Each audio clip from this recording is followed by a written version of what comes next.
I see here some banknotes. What sort of application are you demonstrating here?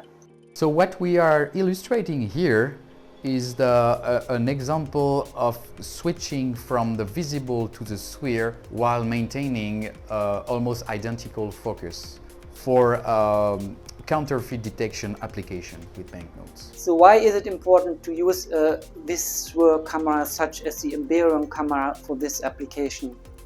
So any application where you want to scan across a broad spectral range, for example here from 550 nanometers to 1950 nanometers further in the sphere, it is absolutely critical that you capture all these bands in one shot with minimal or ideally no focus shift between these bands. And this is where you want a broad spectral range camera with a lens offering virtually no focus shift. Could you elaborate more why it is important that the lens has a reduced focus shift from the visible spectrum to the shortwave infrared spectrum? Yes, this is related to the time for the spectrum process. In practice, you cannot really afford to scan several times the same sample in different bands and readjust the focus in between. You want to capture all the bands in one shot using a multispectral or hyperspectral imaging system.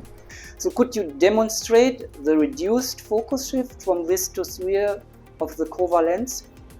Sure, Daniel. So what I have done here is have two banknotes, a €5 banknote and a $1 banknote, and I have adjusted the focus specifically on a small area on the $1 banknote. And right now we're looking at the visible spectrum with a 550 nanometer filter.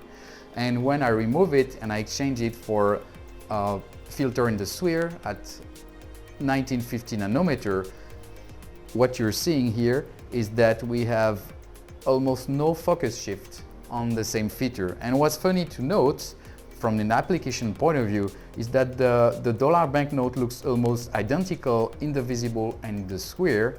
Meanwhile, the euro banknotes shows a lot of features that are so different from the visible to the sphere, which illustrates this counterfeit detection application.